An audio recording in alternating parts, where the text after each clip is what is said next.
Hello and welcome to SEGA News Bits. I'm Barry, with me is George. Hello, everyone. And just announced, Sonic Boom Fire and Ice will be having a launch edition in the Americas. And this is going to be releasing September 27th, 2016. And it's pretty par for the course for what we've come to expect from Sega. I mean, by this point, we should be concerned when there isn't a launch edition for a game. Aren't you happy though? This is like what I've been complaining about since we started the site. Oh, I love it. I love it. And the funny thing is, I'm gonna be buying every single game. I mean, granted, I would be doing that anyway, but it's just extra incentive to pick it up on launch. I know that these launch editions hang around for a while, but you never know. I mean, whatever. So here's what it comes with. It comes with a collector's box. It comes with the game, which is kind of essential. And then it comes with an exclusive Sonic Boom DVD, which features 3 episodes from the series, Chilly Dog Day Afternoon, It Wasn't Me, It Was the One-Armed Hedgehog, which features Metal Sonic, and the Season 1 finale, It Takes a Village to Defeat a Hedgehog, which is the introduction of Shadow. So I know that the DVDs are only in Europe at the moment, so this is your only chance as of now to own the series 3 episodes on DVD. But it's a decent selection of episodes, and I don't know, I mean, I like Metal Sonic, and so to have that episode on DVD is kind of cool, I guess. But what do you think about this little launch edition? I mean, it's good. I mean, it obviously makes sense with the show. I was kind of hoping that they would do a more, I guess, expensive version with the whole season. It was on DVD, right? Yeah. I'm surprised they didn't do Blu-ray. I'm not going to complain. Anyway, I just thought they would do Blu-ray at this point. You know what I mean? Yeah, you know, a lot of kids' TV shows are doing DVD despite them being released in HD. Like the Teenage Mutant Ninja Turtles CG show is all on DVD. There's no Blu-rays. And yet I think SpongeBob's getting Blu-ray, so I don't know what's going on. I don't know who decides that, but it should have been Blu-ray, but I'll let it pass because it's basically they're not charging you anything to have a hard copy of these episodes.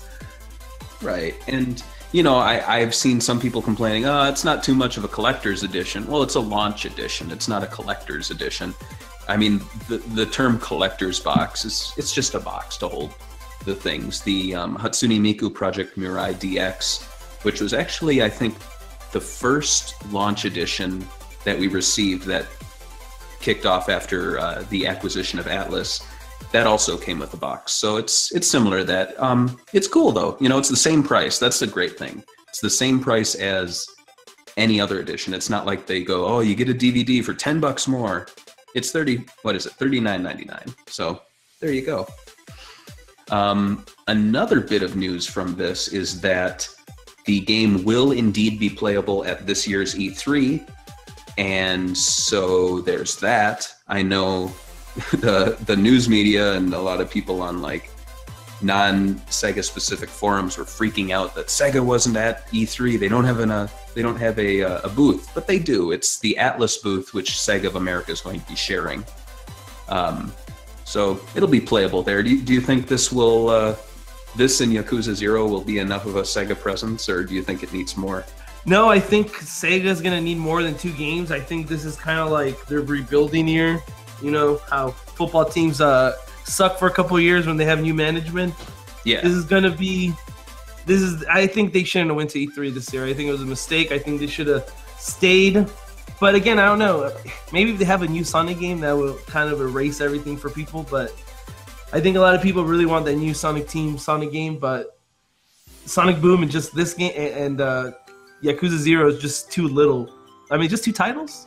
That's all that we are aware of at the moment. I know that, or at least I'm assuming that any of the Sega Europe games will not be at the booth for Sega of America Atlas. I'm also assuming that they are not going to be showing any of the 3D classics because those are all out now. So yeah, 2 games. I can't think of any others, honestly. I mean, maybe Seventh Dragon. I could see them having it there as a playable demo. I think it's kind of dumb to do that at this point because it's already going to be out before E3. but they might have that. Yeah. I mean, I think we're just going to have to start getting used to the fact that SEGA of America, you know, they're not making their own games anymore. And so we're not going to see the huge booths for Sonic Boom, Rise of Lyric, and what are some of those other ones? Like Alien, Colonial Marines, and The Marvel games we all the know. Marvel games. Yeah, I mean, in all the past years that SEGA of America went big, it was because they were publishing console games. And now, outside of Fire and Ice, they really aren't. And so there's that. But still, I guess going back to the Fire and Ice thing, you know, it's nice that it's going to be playable there. I've heard it's better than the first game, and I'm making the assumption that it's going to be playable at the Sonic birthday party as well in July. I mean, it's just a given. I think that it'll be there. So, yeah, and for the people that are, you know, throwing a lot of hate at this game, you know, you got to understand, you're not the target audience. Sonic Boom, as crappy as the Wii U game was, and as, you know, disappointing, or at least, you know, the previous 3DS game was, you know, Sega's found that the TV show is really doing well for them.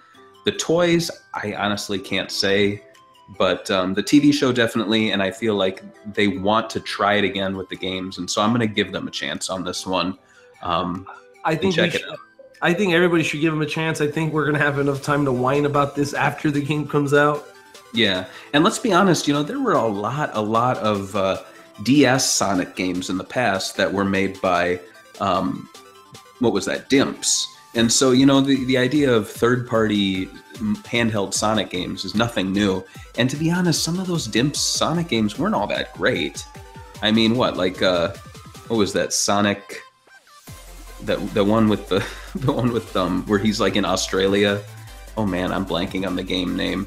Are you sure it's on Lost World? No, they also did the parts for Lost Worlds, right? And the other one. Oh my gosh, I mean, Sonic Lost World for the 3DS was not a good game, and so I mean, to be honest, I think I said in the past that I enjoyed Sonic Boom Shattered Crystal more than Sonic Lost World for the 3DS. So.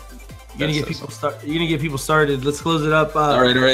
Give us the thumbs up. We love what you love. Yeah, we love attention. Give us attention, please.